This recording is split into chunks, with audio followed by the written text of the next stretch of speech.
maintaining a ditch that already exists, you probably don't need MDR permission. If you're creating a brand new ditch, please reach out to us. We also have from MDR here Nathan Moyer, who is a stewardship planner like myself in Franklin and Northern Berkshire County. And we also have Julie Weiss, who runs the SARA program. So two people you might also interact with. Hello, I'm Matthew Karras. Thank you all for being here. I work for the New Hampshire Conservation District. I also work as a conservation planner for the NRCS. I focus a lot on, with the New Hampshire Conservation District, we offer equipment rentals and soil analysis, stuff focused on soil health. But in my outreach capacity, I've been hearing a lot about issues with drainage, and agricultural ditches has come up a lot this year. And so a bunch of us who are service providers to farmers have been trying to collaborate and figure out a way that we can create conversations for farmers and people related to the regulation side to get together and start to create more awareness about some of the challenges and the needs for maintaining agricultural ditches and how it impacts farming in the valley specifically. Good evening, everybody. My name is Stephen. I work at CISA. I'm the climate program coordinator there. And one of the things that led to this evening is, I think more than 2 years ago, a farmer from Amherst contacted me with some ditch problems. They like to bitch about their ditch. And a lot of people, it turns out, had problems with this particular ditch. And I never thought that I would end up learning so much about something like a ditch and meeting so many people that care about and have something to do with ditches. And it really has helped all of us here realize that, you know, as our climate changes and we get more intense storms, we have to be looking at the infrastructure that we have that helps us move water off of fields. And we've realized through that understanding just what a complicated process that is now, because our landscapes are so cut up in different ways. So I have learned so much, and it's great to have you all here, and it's great to have Mark here, and we're going to hear from Manuel. So we have some really great human resources here that I know can be called upon perhaps to help with your own ditch problems. But also the three of us up here through MDR, through the Conservation District, and through CISA, we also have resources available. So those of you who are looking at these issues, you're also welcome to contact us and see what we can bring to the table for you to work on your ditches. All right? So with that,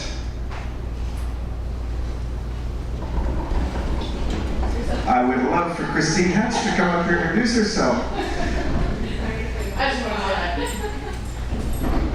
these guys are the real show, but I just wanted to introduce myself. I'm Christine Hatch. I work with UMass Extension over at up here in Amherst, and I do a lot of work in hydrogeology, fluid geomorphology, and wetlands, erosion, all of those sorts of things. And I think a lot about where rivers go and where water goes, and of course water goes in ditches a lot. So if you have any questions for me, either now or later, I'm pretty easy to find, and I'd be happy to answer anybody's questions. Also, we should mention that this will be filmed, correct? Yeah, I'm going to turn it off for questions. And it'll be turned off for questions and answers at the end of the presentations. So with that, should we pass the mic to Mark? I'll let you introduce yourself. Hi everybody, I'm Joe Smith. Mark Stinson. I've been with Mass DEP in the wetlands program for about 20 years now. My job is to provide technical assistance to 106 cities and towns, as well as everybody who lives in those 106 cities and towns. Don't hesitate to raise your hand if I get into an interesting topic and you need clarification. Feel free to just raise your hand. We'll stop and I'll do my best. I never leave home without my copy of the regulations. You know, I can spout off so many sections of the regulations, but when it comes to agriculture, each word means something. So I definitely have to, when I'm talking agriculture, I've got to have the regulations with me.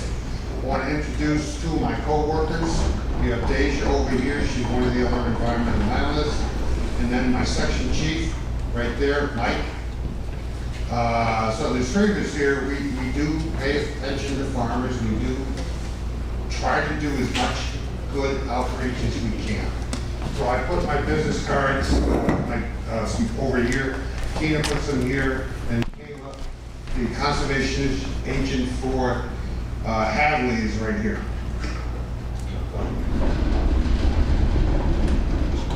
So this is in the Constitution. So basically what it says is we have the right to protect the natural resources. You have the right to farm. So we've got to get how do these two things work together. You know, you've got to make a living and we've got to protect the wetlands. So what they came up with was there's exemptions in both the Wetlands Protection Act and the regulations that grant farmers to conduct normal maintenance and normal improvement of land and agricultural use as an exempt activity. So what I'm here, and again, there's hundreds of situations you can throw at me. Sometimes there's a clear answer, sometimes there's not. So the regulations do allow, if you can't find what your activity is, it's normal maintenance and normal improvement, there is a regulatory process where you can go before a Conservation Commission and get a legal answer. And if you think the Conservation Commission is issuing a wrong decision, say a determination of applicability, you can appeal to DEP. If you think DEP is wrong, you can also appeal that decision. Eventually, if you want to, you can appeal all the way to the Supreme Judicial Court in Boston. So there are appeal processes all along the way. Hopefully, we can all get the right answers the first time, but it's a difficult topic. Next one. So, I'll get into the definition of agriculture, was land and agricultural use, normal maintenance, normal improvement, common misuses of the exemption. None of you guys, I know, gonna do that.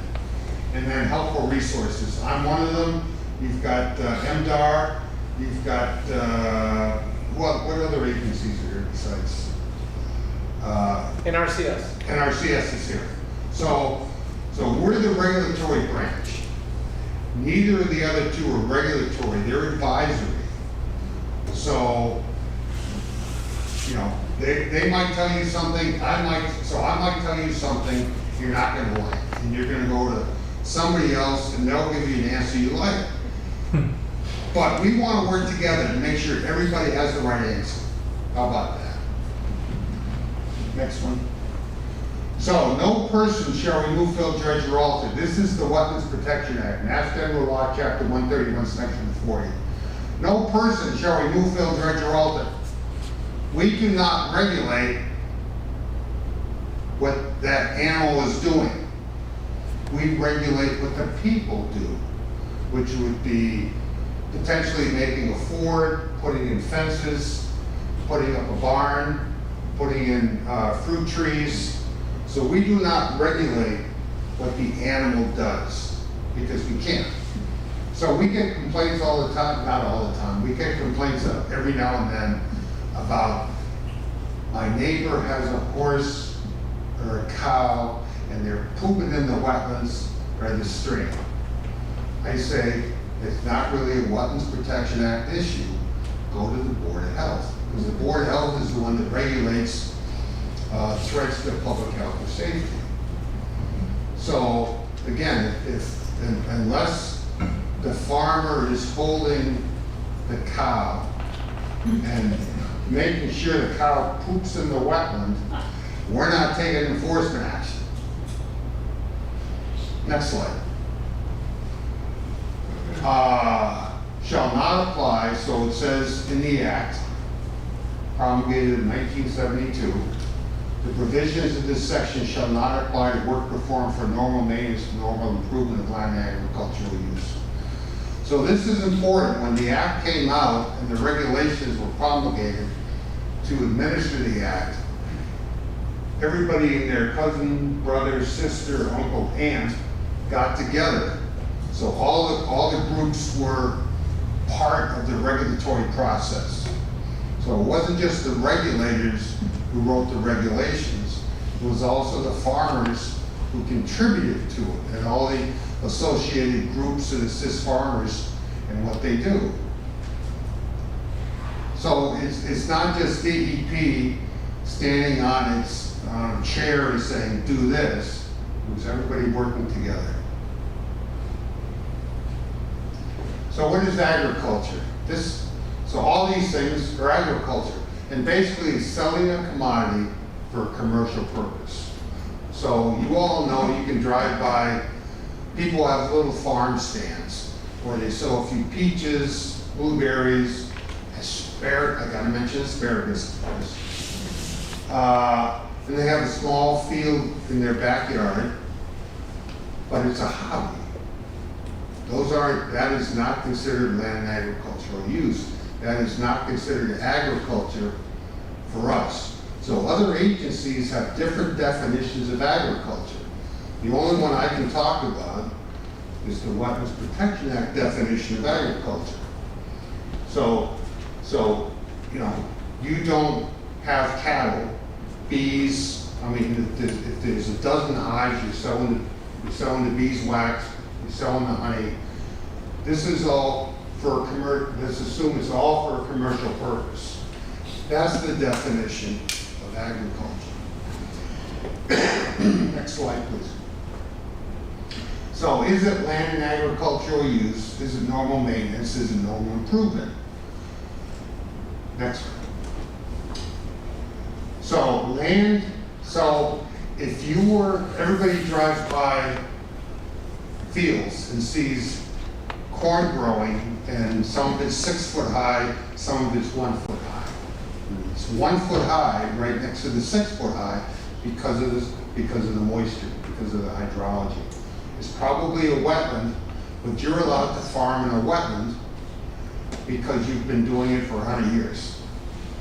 So it means land within the resource area. So wetlands are a resource area, the riverfront, the floodplain, the bank of the stream, land underwater, those are all the inland resource areas.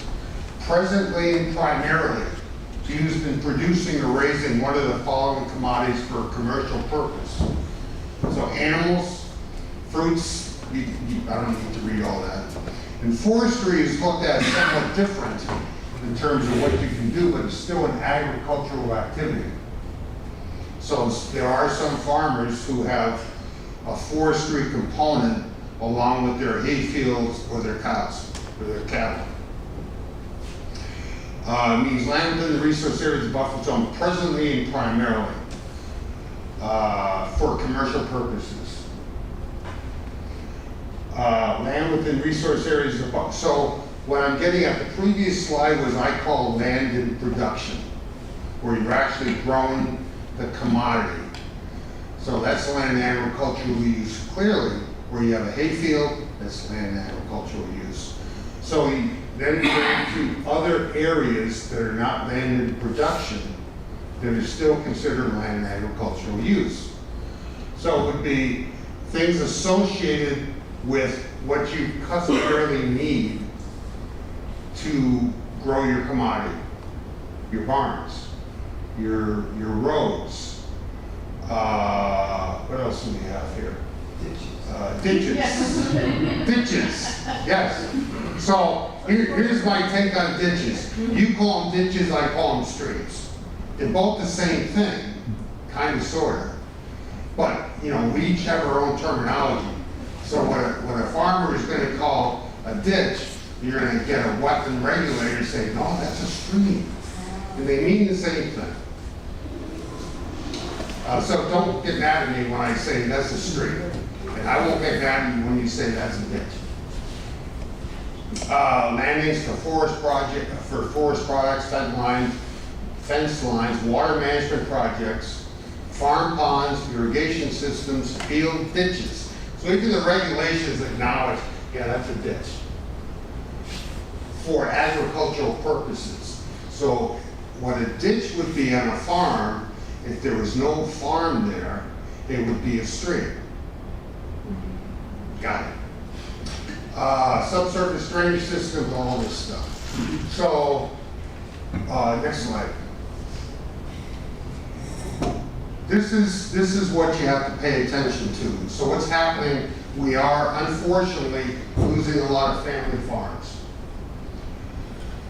So if a farm lies, the land and agricultural use lies inactive for 5 years, unless you have a contract under the Conservation Reserve Program where they pay you not to farm, then you lose the agricultural exemption. So all I can say is, don't lose your exemption. Even if it's once every 5 years where you plant a cover crop of hay,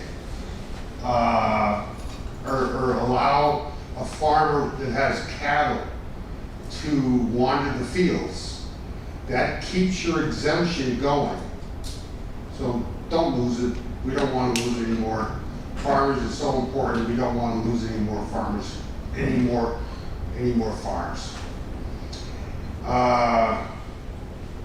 And the problem is, we can tell based on aerial photographs, because you got Google Earth. I mean, everybody's taking photographs all the time. Satellites, Mass GIS overflies the state every 2 years, let's say. So we've got photographs that are very detailed. We can tell when a field is actually being actively farmed. You can see individual cows. All I can say is keep the farm going. Even if something happens, rent it out to another farmer. So it's not, the exemption does not go with the person, it goes with the land, it goes with the activity. So under the Wetlands Protection Act, it's not the land that is exempt, it's the activity. So what you can do as a farmer to clean out a ditch, a normal person who's not a farmer cannot clean it out without going through the proper permitting pathway with DEP and the Conservation Commission. So it's the activity that's going to be exempt. Next. So normal maintenance of land and agricultural use, which does not include placing substantial amounts of fill in floodplain, and you guys know you have floodplain all throughout along the river, outside the dike area. But you don't have a salt marsh, thank goodness. Means the following activities without enlargement, so he's basically within the same footprint. When it's occurring on land and agricultural use, when directly related to the production or raising the agricultural commodities. But you also have this caveat, when undertaken in such a manner as to prevent erosion and siltation of adjacent water bodies. So bottom line is, you can be excavating as an exempt activity one of your many ditches. But if you don't use proper erosion controls and the sediment flows into a wetland off-site, that's a violation. So all I'm saying is use best management practices to make sure when you conduct an exempt activity, you're not causing a violation off-site. Any questions on that point I just made? Okay. So all crop management practices not to include drainage in a border vegetated wetland. So customarily employed to enhance growing conditions. So this is all in the regulations. The problem is, when you're reading it, it's dry and boring. And unless you're actively have something in your mind that directly relates to what you're looking at, you're going to forget it. You can read it 10 times and it won't sink in. Trust me. So the best thing you can do, I left my business card, call me. Call Mark. Use of fertilizers, manure, compost materials, or repair replacement of existing access roads and livestock crossings. So if you have cows typically, walking through a stream, you can maintain it. You can't put a new pipe in that's not exempt. But if you have an existing farm road crossing a stream, you can replace it as an exempt activity, because that's land and agricultural use, because you're using it to access your fields. So there's 17, I think, normal practices of normal maintenance. So what you have to do, I know, don't want to do it. That's when you say, Mark, or Deja, or Mike, you really want to discuss if what you're doing is just normal maintenance. If you've been doing a practice for 100 years as normal maintenance, I'm not going to tell you to stop. That's crazy, because clearly you have to do it as normal maintenance. So it lists all this stuff. So the clearing, grading, repair, and dredging of existing man-made or natural water management systems, which would include a ditch, watering facilities, all this stuff. So a lot of the stuff you typically do as normal maintenance is absolutely exempt. Next one, please. So there's caveats to everything. Repair and maintenance of existing farm structures. You know, you got to keep the farm going. Next one. Yeah, so then this 14 is forestry. So unless you have active Chapter 61 for forestry, you know, don't worry about it. Next one. So this is common where you might have drain tiles. How many people here have drain tiles in their fields? Oh, a lot of you. So that's clearly you must drain the fields in order to be able to plant your crop. Absolutely. So maintenance of those drain pipes, maintenance of this outlet is going to be exempt. Next one. So, here's the conundrum everybody faces. Is this a stream or is this a ditch? So, what you look at is, I don't see any cows drinking from here. So if you had cows, cattle, horses, sheep that you were selling for a commercial purpose and they were drinking from here, that stream would be land and agricultural use. If you had a permit, or if you've been drawing water from here to irrigate for the last 50 years, you can maintain that as a ditch, as an agriculturally exempt activity. The question arises if you have really good soils in your land and production, and you have no drain tiles, and the water really doesn't fall off into this channel, into this stream, it may not be land and agricultural use. So, Hadley, you have drain tiles, you have high groundwater, you have a lot of ditches. It's going to be land and agricultural use 99% of the time, I would imagine. This is clearly not likely in Hadley, or Amherst, or Sunderland. Might be Sunderland. But anyway, so that's the criteria you look at. So you don't know. So if somebody asks me, is this land and agricultural use? I'll say, I don't know. You know, so that's when the process exists for submitting a request for determination, the DEP and the Conservation Commission getting a legal answer. Can I claim this as normal maintenance of land and agricultural use? And the commission will give you a legal answer. If you don't like it, you appeal to us. And again, all we need to know is this a stream that just happens to go through a farm, or is this a ditch necessary for draining the fields? That's kind of the bottom line. Next. And then we get into normal improvement. So normal maintenance is something you do every day, every week, every month. Normal improvement is something you might not do every 5 or 10 years. So it's a different category.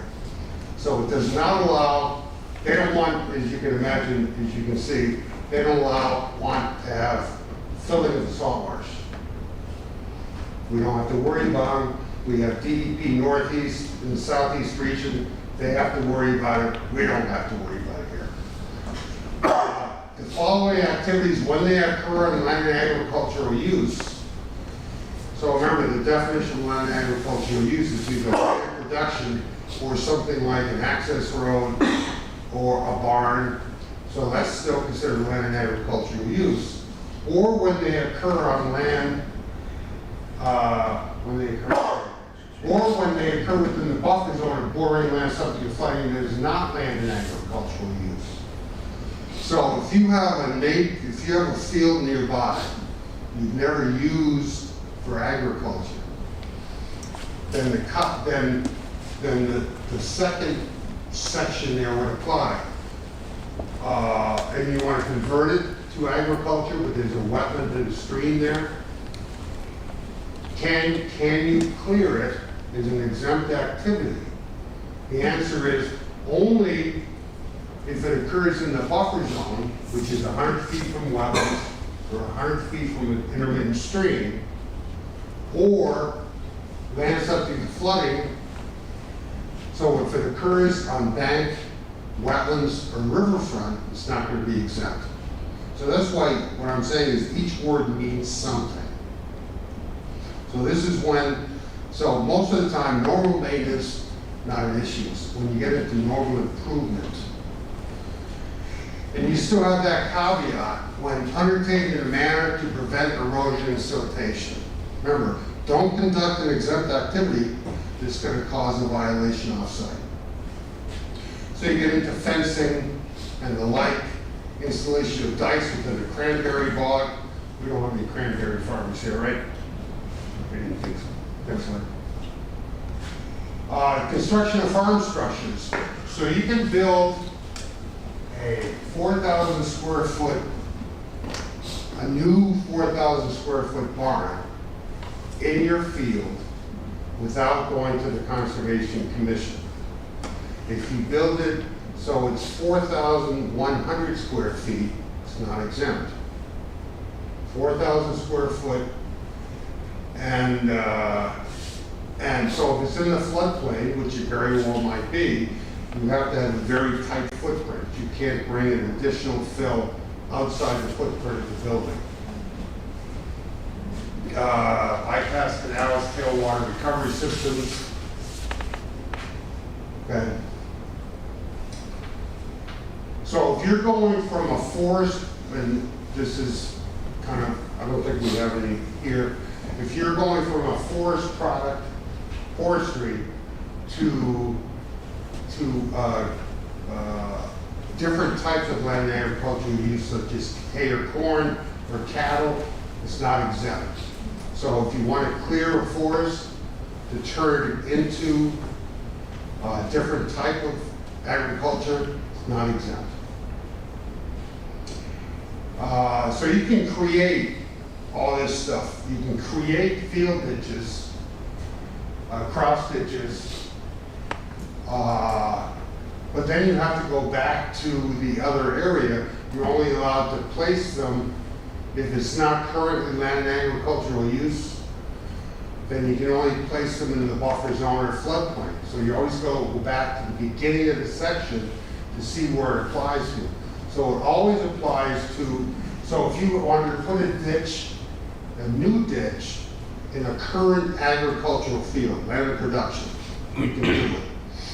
If you want to create a new ditch that's not land in production or not land in agricultural use, you can only do it if it's in the buffer of the floodplain without having to go through the Conservation Commission.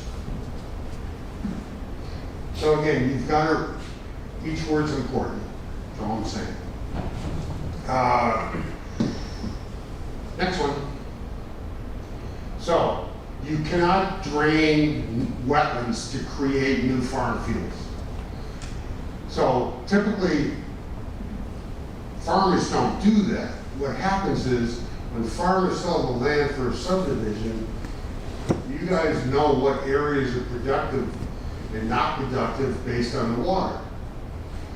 So it's very hard to delineate.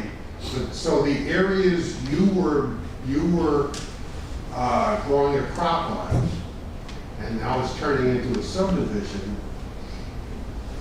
you can do the mowing, you can put a barn up in a wetland, and an agricultural use is an exempt activity.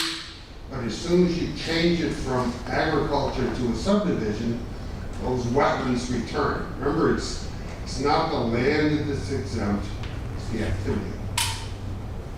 You can't go in and straighten out stream channels. If you have a stream, or if you have a ditch, let's call it a ditch, and you want to culvert it to get more land in production, you can't do it as an exempt activity. It's not covered. Or using pipes to replace streams below grade, not exempt. So you have to file. You don't want to, increase soil burns above the stream banks to cut off the floodwaters. You don't want to do that. Agricultural practices such as no vegetative buffer. A lot of farmers, as you know, they plant right up to the stream, right up to the wetlands. From my point of view, a wetlands point of view, it's not the greatest practice because you're liable to introduce a lot of things into the wetlands and the water that shouldn't be there. But if you've been doing it for 50 years, you're allowed to keep doing it. So these are the resources you have, all these different manuals. One of the great things about mass.gov, there's so many good publications online. So the internet actually can be good in terms of researching best management practices. So all this stuff is here. NRCS has great stuff, EPA. What's that? That's the DEP website. Next one, Caleb, please. So this is an actual site. I drive by this a couple times a week. This is a farm in Goshen off Route 9. We got a bunch of cattle there. And so there's no crops being grown, it's strictly cattle. The cattle do drink from this stream, or ditch, if you want to call it that. I call it stream. So that makes that stream land and agricultural use because the cattle are drinking from it. No big deal. So the cattle can trash the stream bank, the stream bottom, the stream sides. Not a great thing, but it's exempt. I can't do anything about it. It's not a great management activity, but it happens here. Next slide, please. So this is just an aerial view. We're looking at this right here. So he's got cattle here, all grazing areas. So where the cattle graze, it's all land and agricultural use. Next one. Then you have agricultural emergencies, which we've had quite a bit of in the last few years. So you are allowed to do certain things. So when a natural disaster happens, the Connecticut River overtopped its banks and the dike got destroyed. Thank God, I hope it never happens. I'm just using an example. It's an emergency, it's an act of God. If you had a farm field right next to the river, can you go in and stabilize the bank? No. Primarily because the area is an estimated habitat of rare species. So a farmer can do many things under an emergency. And this tells you all this stuff. To eliminate imminent threat to land and agricultural use, it happens. I mean, look at Conway, look at Deerfield, what happened this last summer. A lot of farmers had, and Mike is the first one to tell you, You know, he spent a lot of time in Conway and Deerfield dealing with agricultural emergencies, trying to help things out, farmers out.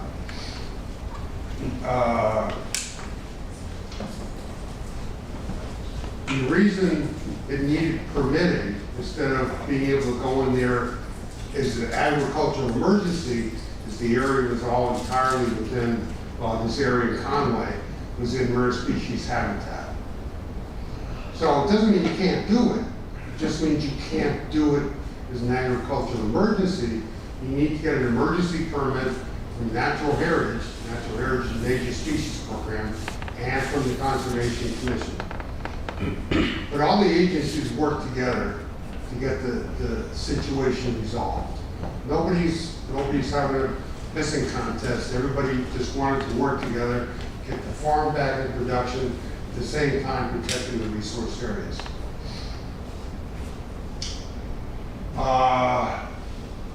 So one of the big things is, let's say there's no rare species issues, you're allowed to do certain things, and basically you have to tell DEP about it and the Conservation Commission about it afterward. Anybody want to guess how often that happens? Raise your hand. Come on, somebody throw out a number. Never. Thank you. Because farmers don't have time to read this. All I'm just saying is, it's there for assistance to conservation commissions and farmers if you want to look at it, if you have time. So sometime you might get approached by a conservation commission who actually have read the regulations and they see this, and well, we didn't get notified. Might happen, might not happen. I'm just saying it's there. That's it. Next one. Oh, don't look at that address. This is a site out in the Berkshires. As you can see, I was involved with this about 10 years ago. Nice forested area, no issues. And then here in 1997, you know, he was mowing or putting hay down right next to the river. A bunch of storms came in the early 2000s, and now he's in danger of losing access to the fields here without coming all around here. The farmer did not want to go through the process of getting all the necessary permits. This was rare species habitat.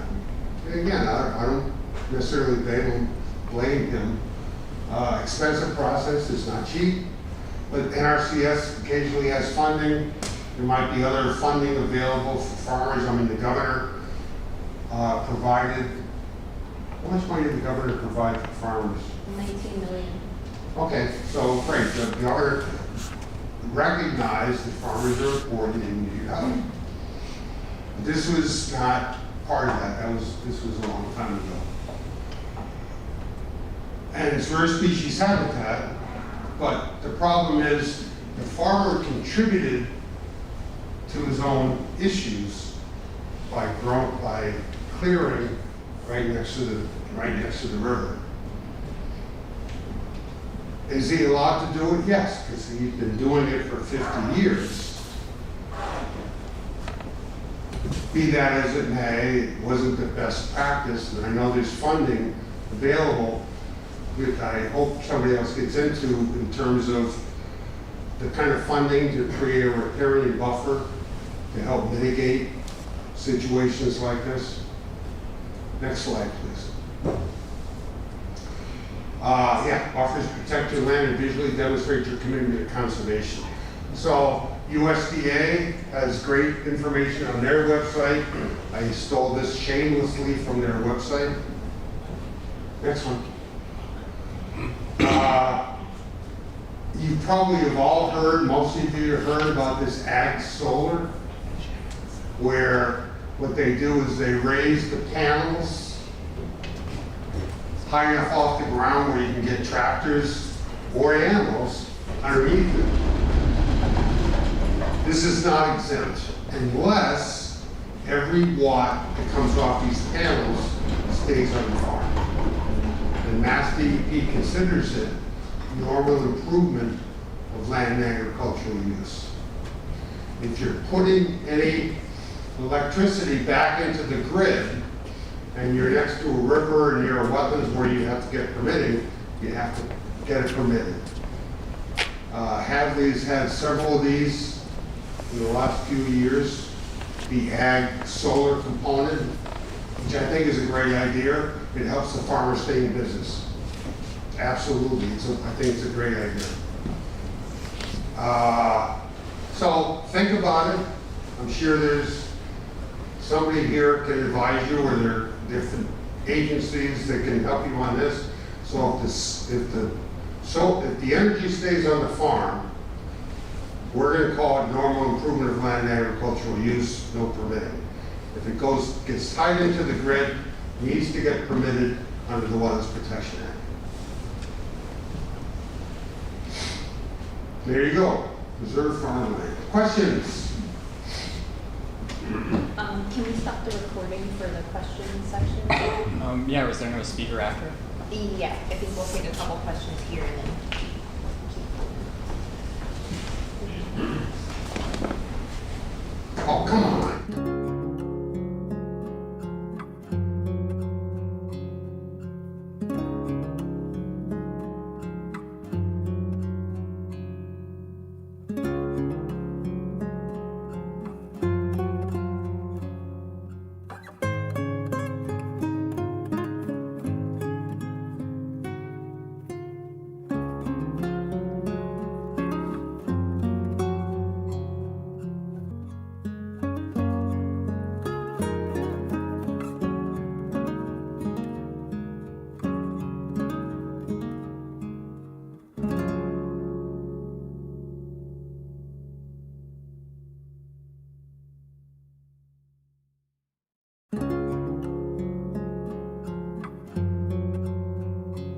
I've been thinking of how to introduce myself, and the two gentlemen, which I appreciate your comments, just gave me the best way to do it on the fly. Yes, I would not say that there's a 50-50 chance that the farmer would have lost the land, but I would say that to fix it, the way that the NRCS pays for, and the most established way, is to actually establish a buffer. And establishing that buffer would take a 3-to-1 slope, so sloping the nice back, and then putting some trees and a whole engineering thing. I'm working on 2 projects in the Berkshires with Tina, which this exact thing happened. Farmers, the SCS back in the 90s was there. The farmer was losing land because of the bank was washing off because of whatever river, and he was losing a lot of land. The SCS told the farmer, to fix this, we need to tap it back 100 feet and do these boulders and different bioengineering. The farmer did not want to do that because he would lose 100 feet. Now the farmer has lost 150 feet and came back to me, and guess what I told the farmer? We need to cover this back 100 feet, put wood structures, rock structures, and whatnot. Point is, it is not worth to fight water, especially in big rivers. It's just not worth. If you're losing a bank, let's just fix it now. Moving on. I am Manuel Diaz. I've been a civil and agricultural engineer with the NRCS for 15 years. I've been sick for 6 years in Massachusetts. And I'm going to talk to you about the technical side. What to do or what to think about when you're doing a ditch. We are not a regulatory agency, so what I say may agree or may not agree with what other people would say, just like my colleague here said. But if one thing I want you to get out of this is refrain yourself from just calling a contractor to do a ditch or to do a tile drainage. There is a very involved process on this. I would tell with all confidence, I visit at least 100 farms, if not 150 farms every year, in Massachusetts, bordering states, Puerto Rico, and elsewhere in the nation. at least 90% of the tile drainage that I see has failed. Most of it within 2 years. Tiling and ditches takes a lot of thought, observations, and engineering. And I'm gonna go over that. So if one thing you get out of this is refrain yourself from just calling someone to fix the problem. Because you will very likely be just wasting your money and it will be just bad as is in a couple of years. And I witnessed this, I want to say on a daily basis because I look at the ditches on a daily basis. When I look at, what, 40 or 50 ditches a year? Anyways, last year rained like hell, huh? So most of my customers want irrigation, except last year. Everybody was like, I need the water out of my farm, and I went fast. So basically, what they wanted something like this. Like something 4 feet wide, 2 to 1 side slopes, 3% slope, I want water out fast. Guess what? If you're in Hadley, you don't have this. There's not a single field in Hadley with 3% slope. The Fletchers may have it up in East Hampton, but you don't have this. What do I see? Farmer calls me. If they're lucky, I get to the farm quick. If they're not lucky, it takes me 2 or 3 years to get there. But when I get there, what I see? This is the ditch. True story, in Hadley. There's woody vegetation. There are trees that are 1 foot diameter, 1.5 feet diameter. There's flat channel. There is debris. And the stream bed is sedimented. And they want to fix the ditch and then put a new ditch through it. I'm like, this is a tall test. You know, I engineering things, but I don't make miracles. I still went through it for learning. You know, I knew from the beginning. I'll show you all the analysis. Well, the preliminary analysis or the simplified analysis for this particular ditch. Anyways, I knew this was not feasible, but I went through it for learning purposes and because every customer deserves the best customer service possible from me and from the government. To establish some credibility, I work with ditches. I was a manager for 420 miles of irrigation canals in the Fort Hall Indian Reservation. I was the head engineer for a project of 7 miles of agricultural terraces, which is a really big ditch. These ditches were about 60 feet wide and 5 feet deep. I surveyed that project on a 4-wheeler at 30 or 40 miles an hour with the topo survey mounted on it. It was a blast. Something, you know, if I get a 4-wheeler in a farm here, I'll probably be on the edge of the farm in 45 seconds. Anyways.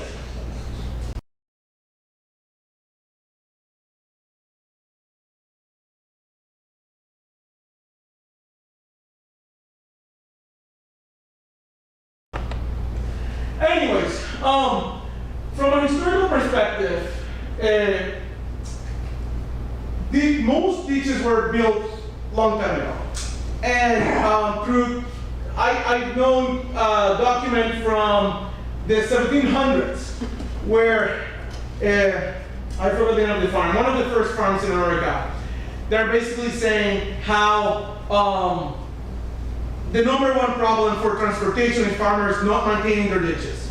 And I'm almost quoting. And then Tina Smith sent me, a couple years ago, sent me a note from another publication from the 1800s, basically saying the same. So it's easy to blame the farmer. There's like everybody have, or like the gentleman in the back alluded to, policy, politics, laws, economy has more to do with this than the farming itself. The farming is just an activity that we need to, farming by itself is a resource consuming activity. It will consume the soil, it will consume, what's the word I'm looking for? Anyways, it will consume resources unless you go in the extreme permaculture or whatever you may feel like. Moving on. Oh, so there is a lot more ditches than we think. Like, freaking a lot more. Just Cape Cod has more than 1,500 miles of ditches. Here in Hadley, by the way, I made this presentation 2 years ago. It was perfect for today. So when I did the presentation 2 years ago, I created this location in Hadley that over here is Denver, that is over here will be UMass. Anyways, multiple farmers here are on this picture. Anyways, I picked this one Because some farmer wanted to put a ditch here, and then it would go into this ditch that in turn goes here. The darker, this is a shade picture from aerial. So the darker the color, the deeper it is. So for instance, this is a river. Just by looking at this, I was like, this is going to be a steep task. Because this is, I can tell this is a shallow ditch, and we probably have to be able to put a ditch here, we're going to have to clean this ditch too all the way down here. And just like the gentleman said before, there's probably 25 landowners. And probably at least 2 of them hate each other. So this is going to be a really tall task. Anyways, I went ahead, and the first thing I did is, how many ditches am I influencing? Let's just guess. How many ditches are here? So we have a highway, river, ditch, ditch, ditch, ditch, ditch, ditch, ditch, ditch, ditch, ditch, ditch, ditch, ditch. So, am I influencing in this direction? Am I influencing in this direction? I'm influencing both directions. I need survey. I need to actually be there, meet the farmer, walk around, sometimes 3, 4 times, because the first time you walk around, you don't get it. The eye is deceiving. You may think something is like 6 feet high and it may be just 2 or maybe be 12. So the eye is really deceiving. I need to, as a quote unquote expert on the subject, whatever that may be, I feel like I need to look at this many times to be able to really understand it. Physically, with the farmer, with people, with, let's call it the old timers. So in the simplest way to address a ditch, you need to look at the slope. Do you have the ditch? I designed a ditch for a farmer that is on this room today who has like 0.1% slope. That is about the minimum. That is as close to flat as you can get. And I did it. I'm taking a risk for these farmers because they really need it. And I'm going to explain that this ditch will need a lot of maintenance. It's a new ditch in agricultural land. It will need a lot of maintenance because we are talking dead flat. We're talking about 1 foot per 1,000 feet. That is, if you let cattails grow, water will flow in the opposite direction. Okay, so after you know your slope, hopefully 1%, but almost nobody has 1% either. You know, you're dealing like 0.5%, which is okay. It's okay. You need to look at your soils. Most soils in Hadley are fine sandy loam or some loamy sand in that area, and I'm going to put an example later of why this is important. Well, your soils are really important, and the best way I can explain why is very often here in Hadley in the Valley, a farmer comes and tells me, oh, when I was a kid, this was all drain. And I ask, well, how many ditches were here when you were a kid? There was probably a ditch every 100 feet or every 200 feet. That's why it was all drained. If your father or someone came and plowed over those ditches, of course, you know, the old timers knew a lot more than I do and a lot more about water than us in general, because they really observed and they really started reading the ditch.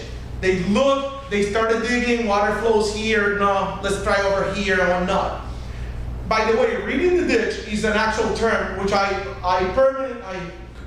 trying to constantly perfect. Where is the water actually going? Which is we can use computer, we can use a lot of stuff, but until you're there doing it, that's the real skill, which takes years. And in the end, when we were at SCS, there was a lot of people that could do it, but unfortunately there was a big gap, and I miss the old timers in this part. Moving on. So we need field observations. You need to look a lot. You need to observe where the water is going, where are the wet spots, and why the wet spots are there. Often enough, a farmer calls me, I have a wet spot, I need drain pipe. I show up, we take a little machine that we have that actually identify whether there is pipe or tile underneath. And we discovered that the reason that it's wet is because there's old tile there, which some previous farmer took a subsoiler, broke it, and your new outlet is in the middle of your field. So there was actually tile there before. You just don't know. And we have selective memory, whether we like it or not. We are all biased. You may think that your father didn't do this, but you know he actually did, or the previous landowner or whatever. and we have like that. So you probably should be thinking twice to put 4 feet tiling if your impermeable layer is at 18 inches.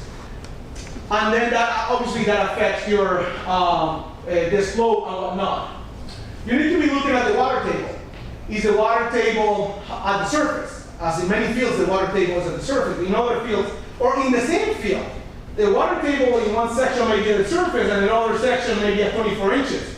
So these are the things that we need to be thinking about and fielding as we plan for ditches.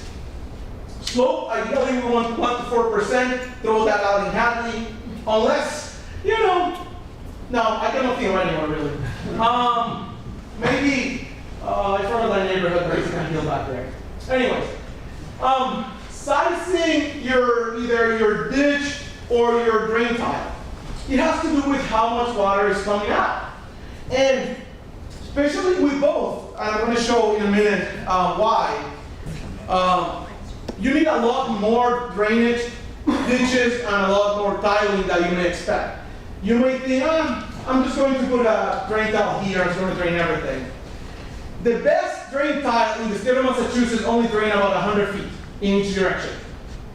The best tiling system in the state of Massachusetts, in the nation actually, drains only 100 feet in one direction, 100 feet in the other direction. So if your field is 600 feet and you put one tile, at the very best, if you have the best condition, the best planning, the best ever, and the best soils, you're draining 200 feet of it. The width, depth, slopes, burn, and all that depends on it. It's independent of the conditions. They will take observations. Layout. Nobody wants to lose land. Nobody wants to. My main thing about putting ditches is the main comment I get back. Well, I'm going to lose 20 feet. I'm going to lose 30 feet straight. How am I going to cross the ditch with my tractor or whatever? You know, I don't have a solution for that. Some customers want drain tiling, but the same thing applies. You need the outlet. And if your land is flat, drain tiling is completely flat. Let's say 0.2% slope. Drain tiling is just not going to work unless you have an outlet. But a ditch would. In many conditions, I'm thinking of a couple projects that a ditch would, but tile would not. And the farmer just don't want to hear that. You know, the farmer thinks that, you know, it's going to work. Well, if you cannot put tile flat, it will just tilt. Water will not flow out. You know, I really want to be optimistic, but truth is a steep task. Draining your field is a steep task, whether you like it or not. It is just a fact. Unless you have slope, good soils, and money to do it. Anyways, outlet. Oh, sorry. A suitable outlet is the most headaches, because often the suitable outlet is on your neighbor or elsewhere, or we just don't have one. So sometimes we have this slope, we have this, we have that, and we just don't have that suitable outlet. Water will just back up. The ideal suitable outlet for a ditch or a drain tile is a foot above the receiving stream. That is almost an impossible task here in the Hadley. Unless you're dumping into the river, into the Connecticut, then you have 20 feet slope, drop, or whatever. So we try to counter that. Nothing is ideal. You know, we work with what we have. Now, this is a soil. In 1986, the SCS, which is now the NRCS, did an analysis for all the soils in the state and came up with these tables which are not public. And why this table? This is for a Walpole soil for a farm here in Hadley. And why these tables are important is because we provide a guide on how, of their max depth, minimum and maximum, in this case they're only giving us the minimum, and the spacing of surface drainage, which in this case will be main or lateral ditch, or subsurface drainage, and whether we need an envelope. And the envelope for drain tile is key. Most contractors will tell you, oh, we just do, for houses, we just do whatever he feels like. I've heard anything from pea size to 1.5 inch stone. The problem with that is that it will silt. When you have a house, there's no activities. There's no tractor going around the house. There's no, at the most, the lawnmower. When you have a tractor going over it, there's vibration. There's actually movement of soils, both laterally and vertically. And a uniform size will allow particles to go by. So you want your envelope to be, to have a wide variety of sizes. That to go from, let's say, pea size to 3/4 inch, just to speculate. And that actually is a design. It's almost like designing a well. My conversation may just be going over your head like this guy is just exaggerating. You know, I've been doing this for 15 years. I've helped a lot of farmers. Maybe not, I don't recognize, I was hoping to recognize more faces here. I don't recognize that many faces. But now, I hope you recognize me. If you have contacted me and I haven't responded, I'm sorry. I will get to you in time. Anyways, now we have tons of models to calculate this very accurately. But I want you to note that for these wobble soils, which is common here in Hadley, the minimum depth for a surface ditch is 24 inches, and for subsurface drain is 30 inches. And for subsurface drain, the minimum and maximum spacing is 100 to 120 feet. That's all tiling.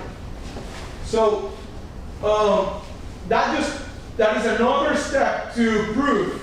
I'm going to do these multiple times in the next few slides to prove that you need a lot of tiling to drain your fields and a lot of ditches to actually drain your field, which is conflicted because you want to drain your field in the spring just to put back water in irrigation in the summer. I put this picture just to show you all these terms are things I have to find out and calculate as an engineer to be able to properly design drain tile. I'm not going to go into it because there's a lot of terminology, but I just want to show that there is a thorough process to design a drain tile. Probably we're going to skip through some of this. That is this very same ditch. I'm going to go a little bit in more depth of what happened. That is a farm. That is the new ditch that we were designing. Dropping into this ditch and then dropping into this next ditch. There is a receiving ditch. Just from Mass Mapper, I delineated the ditch. That is what I felt it was the best location. It is adjacent to a map wetland. This is publicly available information from Mass Mapper. There is our soil scientist, which is also a wetland delineation, certified wetland delineation, whatever that may be, actually mapped the vegetated wetland and the hybrid soils. And we determined that there was 240 feet between the wetlands and the ditch. And because I do this all the time, I know that my ditch is not going to drain the wetland. But the Conservation Commission wanted an expert, more expert than me, to say that. And I fight back and I'm like, hey, my agency, the SCS, calculates, like the rules, like the designs were invented by us, we invented the process to do this. So, let's just leave it at that.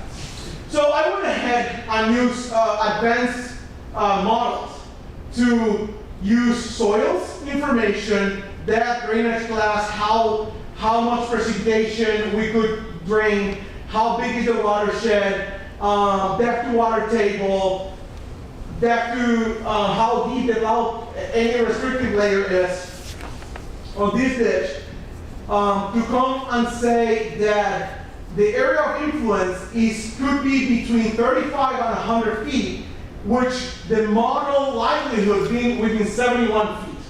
So I can prove with no doubt that this ditch is not going to drain a wetland. And unless you're actually draining the wetland, unless you're really close to the wetland, it's unlikely that your ditch will, from the engineering standpoint, regulation is something else. From the engineering standpoint, it's unlikely that your ditch will drain a wetland unless you are within 75 feet from it or something like that. You have to be very close. Like your child shows up and says, Dad, Mom, that ditch is close to the water, basically. That ditch is close to the water. It has to be very honest. So, just for permitting purposes, I just delineate a boundary of influence 75 feet off the ditch. And even if we went with the statistical offset, which will be 100 feet, it will still be 140 feet from the wetland. So we are simply not draining this wetland. So, just so you know that the NRCS also suffers from the regulations and all the hoops that we have to go through. This is the survey. It's very exaggerated on the vertical. So please note that we have just 4 feet difference on the vertical and over 1,000 feet on the horizontal. With this graph, I just want to show you in an exaggerated vertical that from the beginning, this is the water, this is the soil elevation, the ground elevation at the beginning of the ditch. This is the ground elevation at the receiving outlet. So that is the elevation of the outlet. If I drop this, I am under the outlet. But we still need 24 inches. Here I just call it 12 because I did 24 inches, water would flow backwards. So I broke the rule from that sheet I showed you on this soil because it says that the minimum depth for a ditch was 24 inches. But if I go 24 inches, water will not go up. Anyways, you can tell that here we have about 94.6 feet in elevation, and here we have about 93.4 over 1,000 feet. Over 1,200 feet, we have less than 1%. I'm sorry, less than 0.1%. These ditches flipping flat. Well, I'm sorry. Actually, we do have one more. The actual surface is 1.8%, but the slope on the ditch is actually I made a mistake. That is true. So we are close to 1%. We're good on that. So the slope on this ditch is actually close to 1%, and that is really good. Now let's analyze the outlet. This is just me showing the area of influence. So the farmer was, where is the ditch? The ditch is here. But because of how the lay of the land works, all this area actually flows to the middle of this field and into our ditch.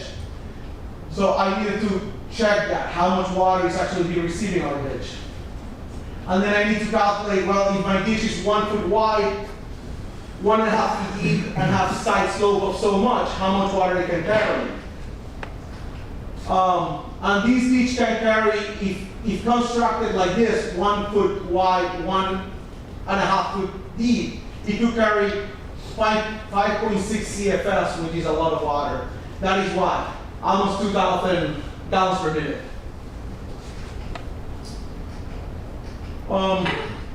Let's keep skipping here. It's getting late and I don't want anyone to fall asleep. So I do want to look at the outlet ditch here. So now here is the elevation of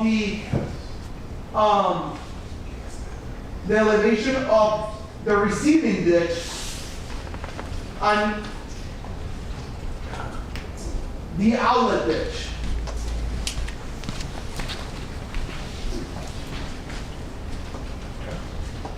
The outlet ditch, you didn't mention this, I was curious by the way. I always been told that you can maintain a ditch to its original elevation, to its original depth. So if a ditch has been sedimented, we can only excavate it to its original depth.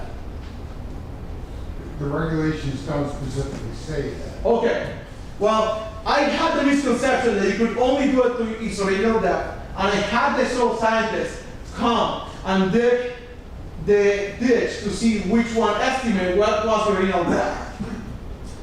And we discovered that it would cost about $300 a foot to excavate the outlet field, the outlet ditch, I'm sorry, because of all the trees, stumps, roots, and sedimentation that was there.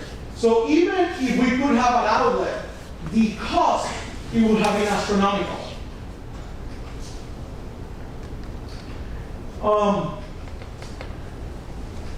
Beach maintenance. And I just have a few more minutes to talk about this. Ditch maintenance is a tall task. I've seen people putting Roundup on your ditch that doesn't do anything because the Roundup kills the existing plants but allows the new plants to grow over the ones that you just killed, and you do not change the roughness. So basically, when you want to clean a ditch, you want to mow it really close or excavate it so water can move out quicker. By killing the plants there, you're not achieving anything because the roughness, how much material is on the ditch, doesn't change unless you're in a drought or something. But I've been observing that ditch that Steve talked earlier. I've been observing that ditch for 2 years, and it's been obvious to me that putting Roundup just doesn't do anything. You actually need to mow it, physically mow it, and mow it short, and mow it at least twice a year. If your conservation commission is giving you trouble, just listen to him about mowing your ditch. But mowing the ditch is key. Mowing it twice a year, mowing it short. In this case, of course, this is a side hill, and the farmer was able to hire a tiny excavator with just enough width to bulldoze the ditch through. This is in Hadley. These are ditches that I drive by all the time that I believe are maintained by the city. He can maybe correct me or not, but they're mowed twice a year. Here's the same ditch mowed. It costs money to maintain the ditch. It costs time.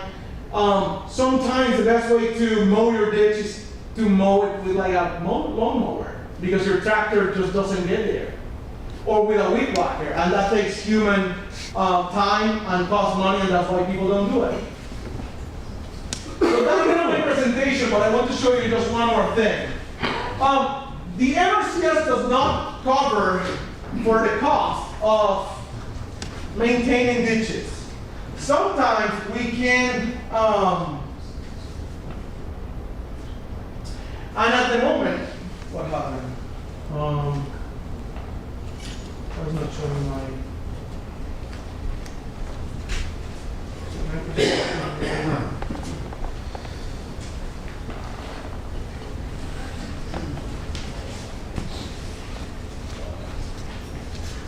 While we're waiting Okay. oh, never mind. No, I was going to show you. I was just going to show you a company in New York whose business is to do tiling, and they have geologists, geographers, soil scientists, machines with a GPS driven, so very precise. I was going to show you a few pictures of how they do it. There is the possibility that the NRCS will start paying for tile drainage. For that to happen, it will be an intrinsic situation. It will be done right.